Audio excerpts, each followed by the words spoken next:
di kelompok kita mah ya Pak Us, gini Pak Yadi, masalahnya gitu ya, anak-anak tuh mau ujian gitu ya, pas terakhir anak itu tidak tetap mau gimana ikut ujian apa karena anaknya itu sudah nikah gimana gitu. Nah, itu itunya gitu kasusnya gitu seperti itu.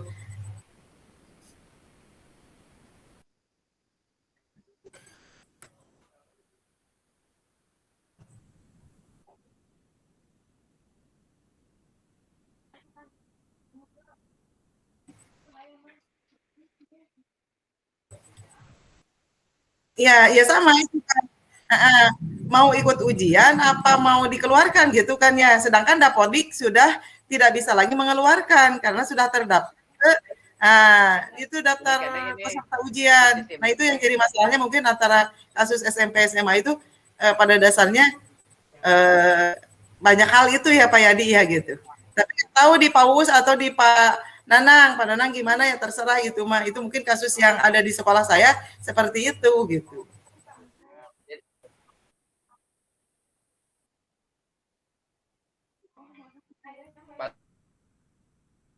Sistem nate bukan sistem, jadi kasus nate si perempuan nate udah nikah siri gitu, asana mah gak ada yang tahu tapi ternyata ada yang report.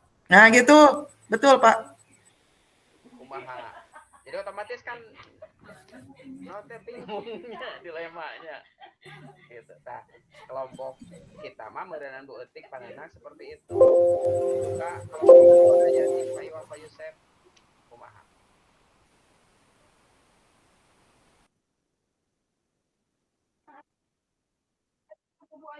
Iya. Maksudnya gimana? Maksudnya gimana Pak Yadik? Saya buat kasus gitu maksudnya gimana?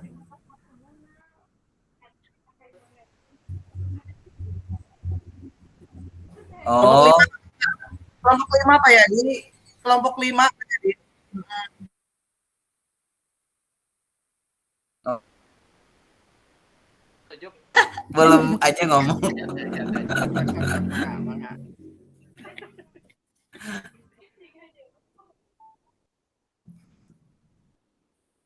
Ini seorang siswa baru saja lulus dari salah satu SMA di daerah Karangtengah, ya termasuk daerah terpencil Jawa.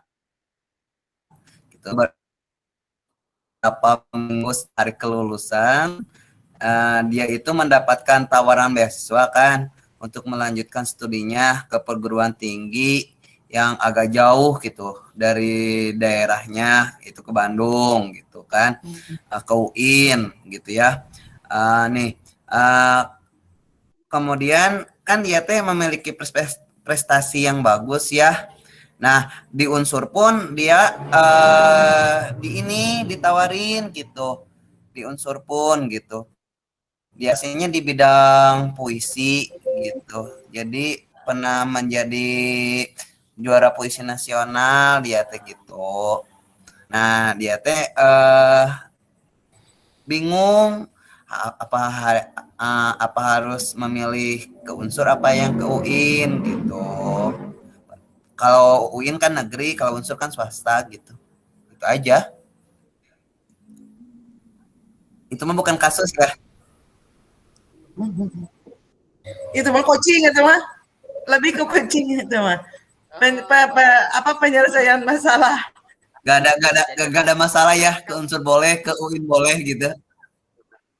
Jadi ranahnya sudah di luar sekolah itu. Tapi sayangnya gini, maksud saya kalau ke unsur kan bayar gitu ya. Hmm, Kalau ke UIN kan beasiswa bayar langsung aja. gitu. Karena kan kalau istiqomah itu SMA yang basicnya Islam gitu. Kalau unsur kan biasa gitu. Kalau unsur kan ditawarinnya bidik misi. Bidik misi kan itu beasiswa miskin ya kalau gak, maksudnya beasiswa yang KIP gitu ya. Sedangkan kan yang ke sana mah beasiswa benar-benar prestasi gitu. Dilemanya. Jadi si anak itu dilema, bukan guru yang dilema, tapi anak yang dilema. Hmm. Ya, kan kita sebagai Pak jadi Pak coaching Yusef, ya. Jadi coach. ya Pak Yusef, Ah, yang di dalam masih di lingkungan sekolah oh, Usman tersebut. kurang jelas suaranya ah. Wah, Mm. permasalahannya kan eh, kondisinya lagi di sekolah tersebut. Nah, sementara anak itu kan sudah lulus, otomatis bukan jadi orang. Jadi itu kan sudah bukan ranahnya lagi sekolah. Nah, betul, sudah ke orang tua itu mah gitu. Pendapat Bapak itu mah. Gitu.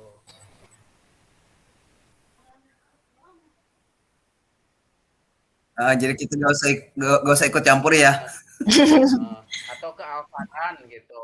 Karena itu mah kan urusannya menyangkut biaya ya. Benar Bu Etik menyangkut biaya. Cuma dia kan punya IQ yang bagus ya, punya prestasi yang bagus gitu. Jadi kita sebagai guru itu menyayangkan apabila dia masuk ke unsur gitu. Bukan berarti unsur gak bagus. Maksudnya menyayangkan aja gitu, ada tawaran beasiswa ke UIN, oh ini mau ke unsur gitu. Unsur kan lumayan juga mahal ya, sesemester Iya. 6 juta gitu kan. Sedangkan UIN lebih ya beasiswa kan lumayan kan gitu. Tapi nggak tahu itu kembali lagi ke keluarganya kan, belum belum home visit juga, belum ada apa sampai sekarang sih gitu. Sampai sekarang dia jadi nggak kuliah gitu karena Sebentar dulu. pilihan Sebentar itu. dulu. Lalu posisi kita sebagai apa di sini? Mas saya teh bingung, itu teh termasuk itu mah kan dilema anak ya. Saya Posisi pun kita sebagai maksudnya sebagai guru di Istiqomah jadi ikut dilema gitu. Maksudnya gitu. Jadi ke bawah dilema. Padahal EGP ya, emang gue pikirin gitu. Jangan gitu, harus bantu. Guru juga harus membantu solusinya, mencari solusinya. Jangan gitu. Iya maksudnya ini berarti bukan dilema ya, bukan kasus berarti ya, gak usah diangkat gitu Pak Yadi ya. Takutnya nanti Pak Harijal yang serikan gitu. Yalah Pak Yosef itu siswa, siswi atau siswa itu? siswi cina. Siswi. Oh, pantes. Siswi. Oh. Oh. Kayak gini aja, kalau misalkan itu hampir sama-sama sama Becky sama Pak Uul, kasus yang mau diangkat lebih baik ke kelompok 4 diganti aja. Ide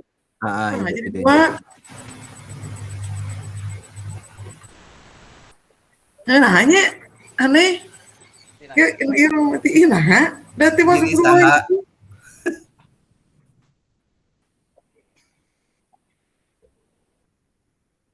Iya, tanon jaketna teka jelas.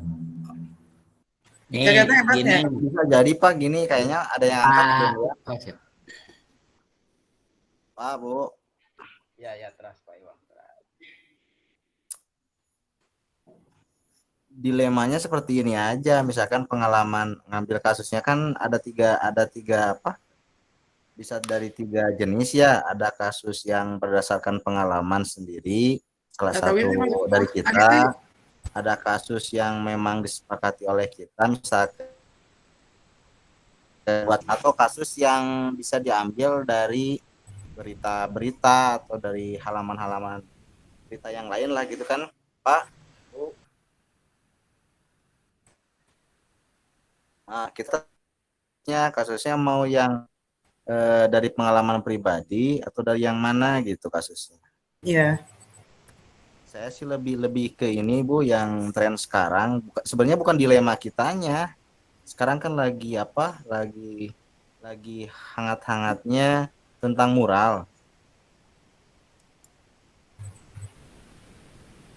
Mungkin bukan dilema bagi kita, tapi mungkin ini jadi dilema buat apa? Buat aparat penegak hukumnya dalam menindak pembuat mural. yang lagi trennya Pak Yadi, biar tidak sama sama kasus yang mau diangkat sama Bu Etik gitu. Masih banyak kasus. Atau juga gini aja Pak, dari pengalaman sendiri aja, dilema antara harus mengerjakan tugas CGP dengan tugas-tugas kita pokoknya gitu kan, dilema Pak. Mana yang harus didahulukan ya? Iya, Sedangkan Bu. kalau tidak mengerjakan tugas CGP, Setuju, tadi kan ya. setuju Pak Iwang. Iya. Sama kelompok Pak Iwang we, Pak Yadi, sareng Pak Yusef. Ya, terus ya. Mohon pan ide na Pak Iwang. Ya. Nampaknya kelompok Bapak mah Bu Etik sareng Pananang Pak Us itu volume suaranya kecil kayaknya. mohon buka punah.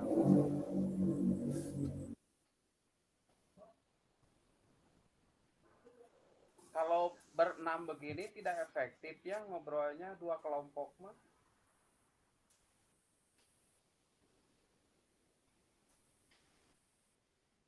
Halo? Tuh, tinggal buka samutu apa nanang.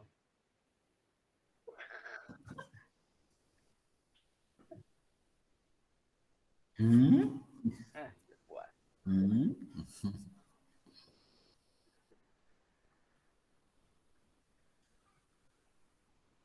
Ayo gimana nih?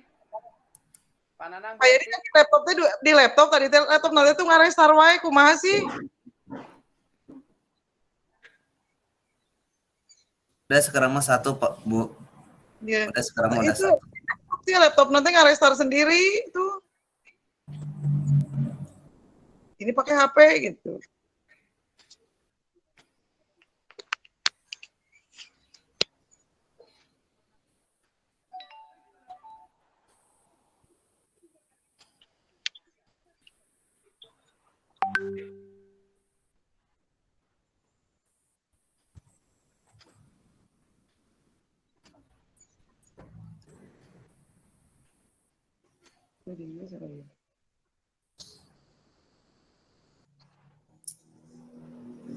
Pananang atau kumaha, Pak Us kumaha kelompok 5. ya. Ini kalau kelompok 5 mah kita nampaknya saya lebih setuju dengan apa yang dilontarkan oleh Bu Etik tadi. Kasusnya cuma masalah diri saya ningan.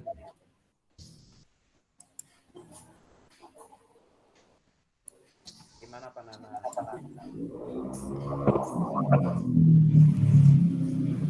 Terus gimana tuh ini teh? Gimana sih? Pananang sekarang kalau sudah ditentukan kasus yang tadi, sok mangga lebetan badai karena paradigma nu mana. Kalau saya mah cenderungnya kalau mengangkat kasus yang tadi itu lebih cenderung ke paradigma teh yang 4 kan ya, yang individu lawan masyarakat itu kan ya. Kemudian yang rasa keadilan lawan rasa kasihan, kemudian yang kebenaran lawan kesetiaan, dan jangka pendek lawan jangka panjang. Kalau menurut saya kasus yang diangkat tadi siswi yang bermasalah ketika di akhir mau ujian gitu ya, karena perempuan misalnya nikah atau hamil gitu ya, itu lebih ke kemana ya, ke kebenaran lawan kesetiaan gitu ya Pak Narang. Kebenaran lawan kesetiaan. Bisa.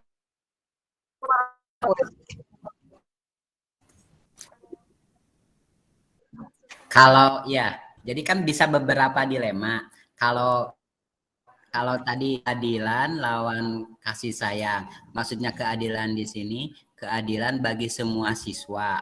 Kan ada siswa yang memang benar-benar dia belajar dengan tekun, dengan disiplin, terus berhak mengikuti ujian. Sedangkan yang ini letak keadilannya asa kurang gitu. Dia tidak mengikuti proses pembelajaran, tidak istilahnya inilah minim lah proses pembelajarannya. Tetapi kita merasa kasihan juga karena siapa tahu nanti dengan dia mendapatkan ijazah SMP, dia nanti bisa melanjutkan atau setidak-tidaknya ijazah SMP itu bisa digunakan untuk dia mencari pekerjaan. Itu alasan rasa keadilan dan rasa kasihan. Bisa juga masuk ke tadi, jadi ada dua, bisa masuk kebenaran lawan kesetiaan. Di sini mungkin kebenarannya dipertanyakan gitu kan ya, antara dia mengikuti ujian lalu mendapatkan ijazah, itu letak kebenarannya dipertanyakan. Terus kesetiaannya juga kan jelas, ini kesetiaan kepada regulasi atau peraturan yang ada gitu. Begitu ya. Begini Pak Nanang, kalau menurut pengertian dari paradigma ya, yang kalau individu lawan masyarakat itu lebih cenderung ada pertentangan antara individu yang berdiri sendiri gitu ya, antara individu dengan masyarakat gitu. Itu penjelasannya kalau individu lawan masyarakat, berarti ada penterangannya individu melawan masyarakat. Nah, kalau kebenaran lawan kesetiaan itu lebih cenderung kepada kejujuran. Nah, ngambil dari paradigma itu adalah siapa dulu yang dikenai dilemanya ini, dilema guru kah ataukah dilema anak sendiri gitu. Jadi harus ditentukan dulu siapa yang kena dilema di sini gitu. Dilema kita kah ataukah dilema orang lain gitu. Ya berarti dilema kita merenan itu kan sebagai penentu kebijakan. Nah, itu kan yang lebih cenderung kan kita yang punya dilema gitu ya. Nah, kalau pilihan kalau tadi yang paradigma ketiga kebenaran lawan kesetiaan itu lebih cenderung kepada kejujuran, perilaku jujur dan berlaku setia gitu ya. Maksudnya setia dan bertanggung jawab terhadap aturan gitu, terhadap profesi. Ya, bisa masuk kan berarti ya kebenaran lawan kesetiaan ya. Kalau kebenaran lebih ke kejujuran. Ya, kalau pilihan itu Pak, kalau masuk pilihan yang paradigma ketiga itu. Kalau kesetiaan lawan kebenaran kesetiaan lawan kebenaran lawan kesetiaan gitu. Kebenaran lawan kesetiaan satu, berarti dilemanya itu ya, dilema yang nomor 3. Jadi kita sebagai profesi ya, jadi dituntut untuk berperilaku jujur gitu ya, berperilaku setia atau bertanggung jawab terhadap profesi kayak gitu. Nah di sana kan kita dilemanya kan di satu sisi kita benar kalau mengajak anak itu sampai memberikan ijazah, benarlah karena untuk ke depan kebutuhan anak juga mungkin ya. Iya. Bukan gitu, bukan. Tapi nantinya harus ditentukan juga di 3 prinsip Pak deh gitu. Harus nyambung di 3 prinsip. Nah ini tuh berbasis apa? Berbasis hasil akhir, berbasis peraturan, ataukah berbasis rasa peduli. Jadi antara paradigma dengan ketiga prinsip dan ke-9 langkah itu harus sinkron gitu Pak. Itu yang menyinkronkannya kasus-kasus teh. Kalau kita mengangkat satu kasus teh. Iya. Itu ya udah berarti paradigmanya udah ketemu, paradigma yang nomor 3, kebenaran lawan kesetiaan. Lalu sekarang prinsipnya yang mana gitu kan? Nah, ya sekarang kita tentukan prinsipnya dari yang ada 3 prinsip itu. Ya, mau berbasis hasil akhir, mau berbasis berpikir berbasis peraturan, ataukah berpikir berbasis rasa peduli? Kira-kira yang mana? Di antara 3 itu. Rasa peduli meren atau hente? Peduli ke si orang itunya, ke siswanya? Atau kalau saya lebih cenderungnya kan karena dilema guru gitu ya, cenderung lebih ke peraturan. Soalnya kan kita kita teh lebih tunduk kepada peraturan teh ya, tadi peraturan yang mengharuskan anak itu lulus gitu ya. Sedangkan dalam hati kecil kita menentang gitu bahwa anak yang sudah nikah apalagi ya apa sih di luar itu gitu ya, di luar dugaan itu kan dalam hati kecil menolak, udahlah jangan diberi ijazah, jangan dikasih ujian gitu kan kalau secara moral mah gitu ya perasaan. Tetapi karena kita terikat oleh aturan ya kita akhirnya membiarkan anak tersebut mengikuti ujian atau mendapatkan ijazah sampai terakhir karena tadi teh gini Ya, yang tidak boleh tidak dilulusan teh oleh aturan ya, gitu, tidak boleh keluar ya dari udah. Dapodi gitu. Ya. Bisa di ini ditangkap. Jadi paradigmanya kebenaran lawan kesetiaan, prinsipnya berpikir berbasis peraturan, gitu ya. Terus apalagi sekarang yang perlu ditentukan? Itunya apa itu teh berarti apa kebenaran apa lawan kesetiaan yang itu nih kebenaran benar lawan setia salah atau gimana gitu, kebenaran lawan yang PSPS itu dengan Pak naon teteh lah itu teh masuk nanti ke apa sih? Udah itu ya, bukan yang ini. Oh, yang nantinya di pengujian Pak, yang benar lawan salah teh geningan. Itu masuknya ke mana itu? Kan ya sekarang udah tinggal Pak Nanang tinggal menentukan 9 langkahnya. Yang pertama kan mengenali bahwa ada nilai-nilai yang bertentangan. Nah, yang nilai-nilai yang bertentangannya nilai apa kira-kira?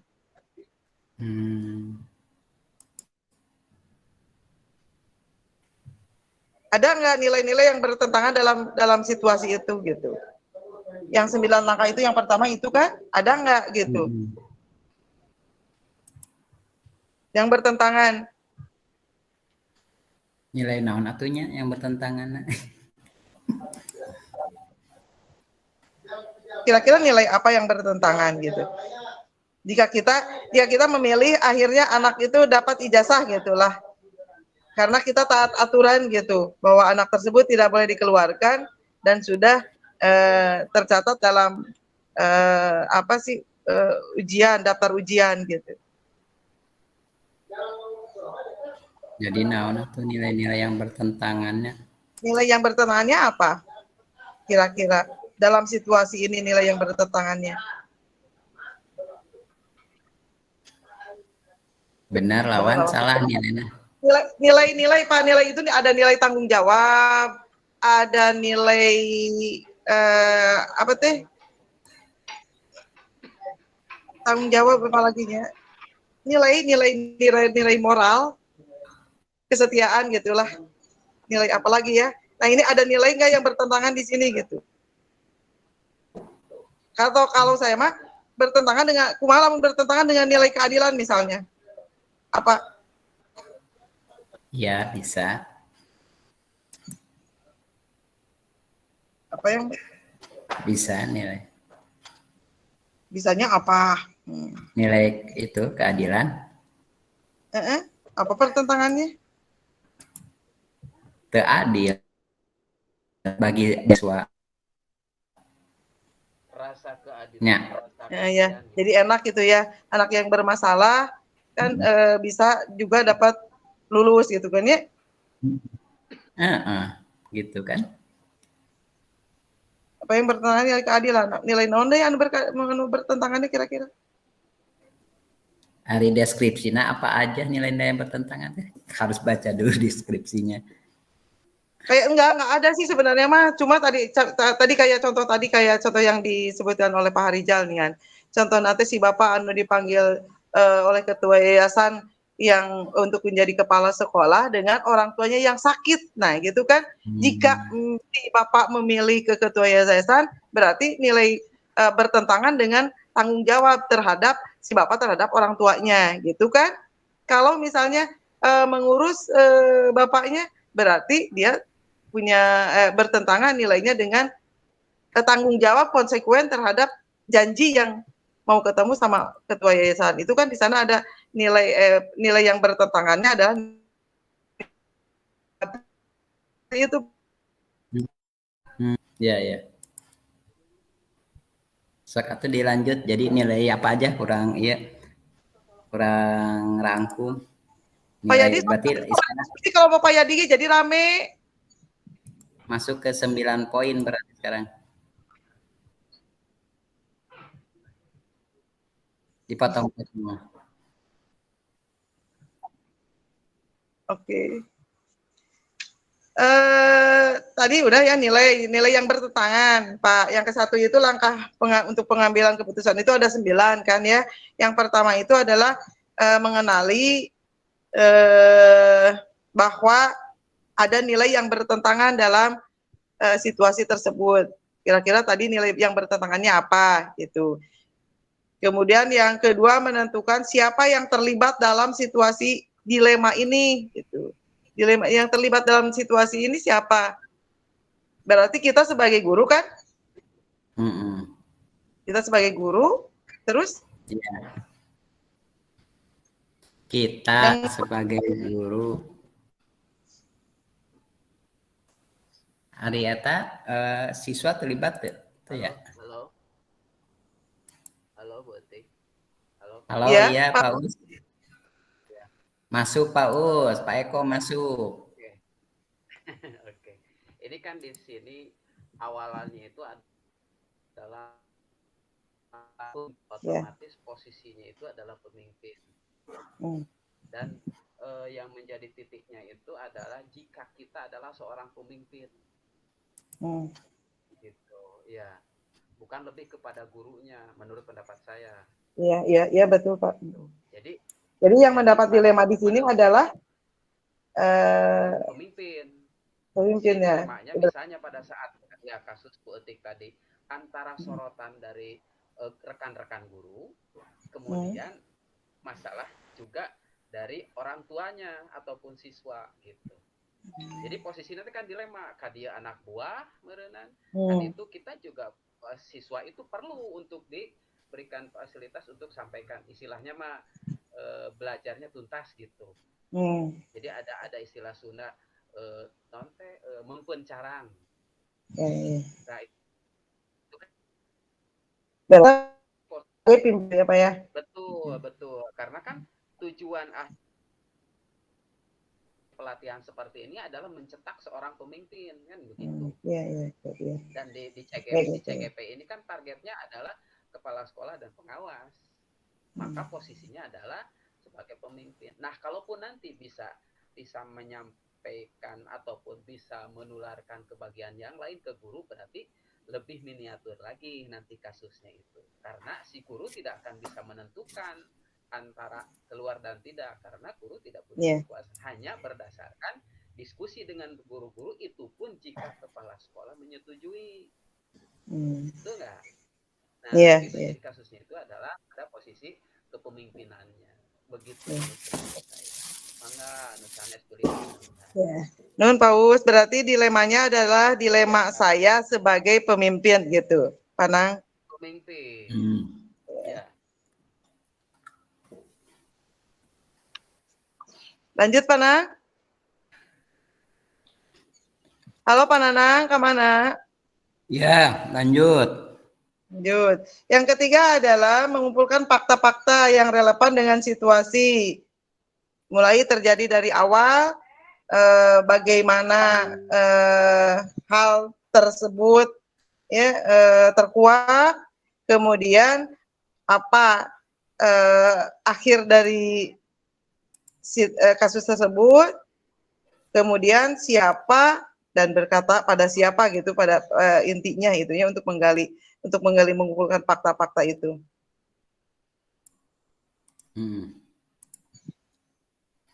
Jadi faktanya awalnya yang terjadi di awal itu mungkin. Bulan? Ya Pak. Nomor 1 kan sudah jelas ya mengenai mengenali nilai-nilai yang saling bertentangan itu kan tadi disampaikan. Kemudian yang kedua menentukan siapa yang terlibat dalam kasus ini, tadi juga disampaikan antara guru dengan pihak pemimpin. Gitu. Kemudian yang keduanya adalah kumpulkan fakta-fakta yang relevan. Fakta-fakta di sini adalah proses pengambilan, saya bacakan, pengambilan keputusan yang baik membutuhkan data yang lengkap dan detail. Data Iya, yang iya. lengkap di sini adalah bahwa siswa tersebut adalah sudah terdaftar dalam Dapodik, itu kan? Nah, gitu betul. Gitu. Pak Nanang catet. Gitu. Kumaha? Itu yang dicatat.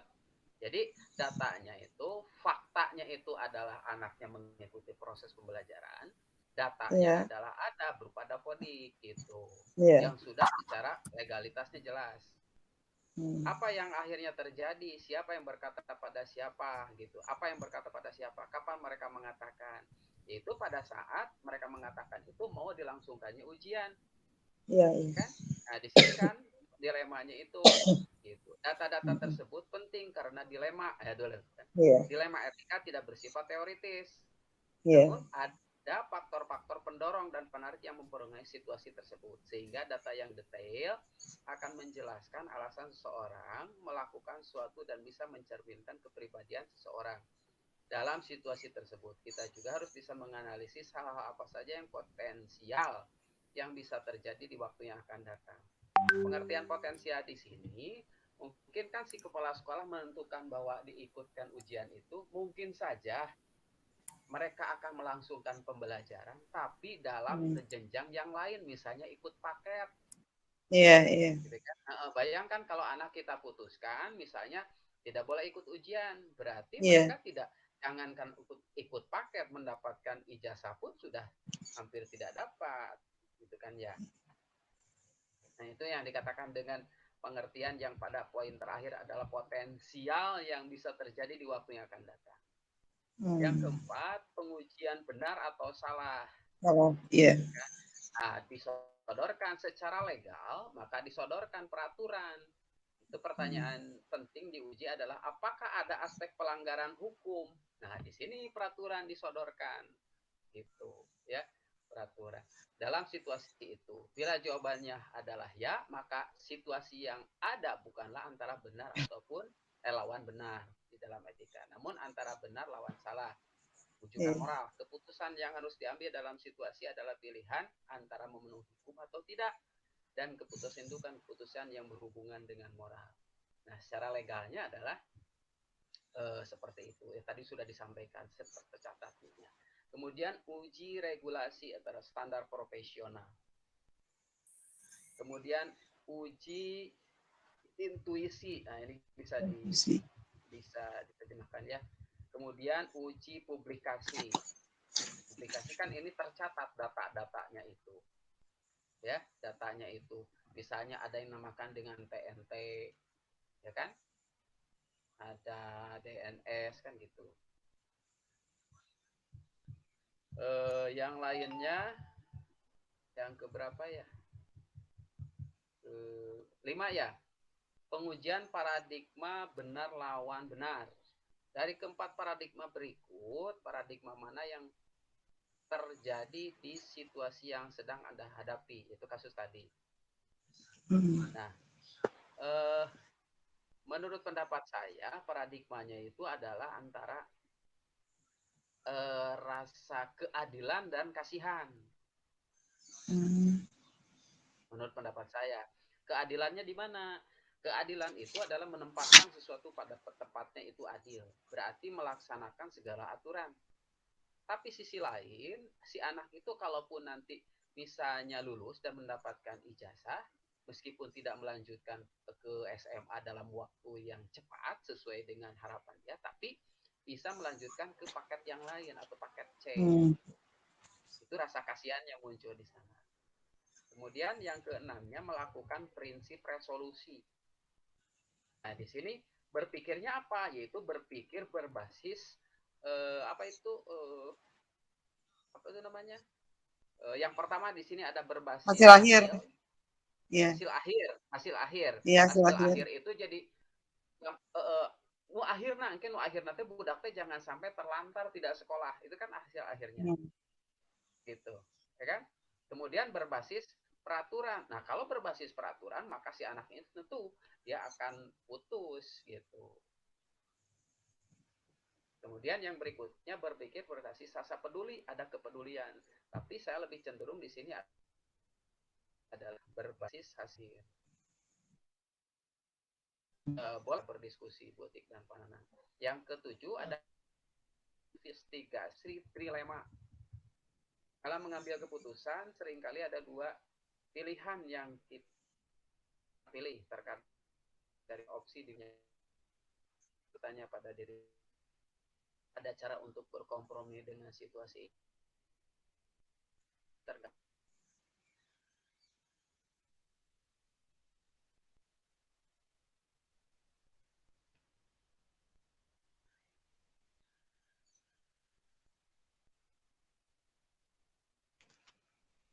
Suaranya hilang, Pak.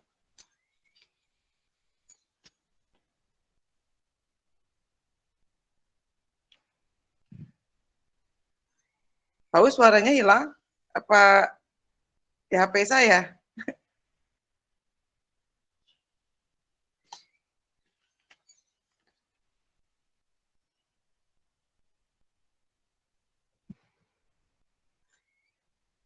Halo, Paus?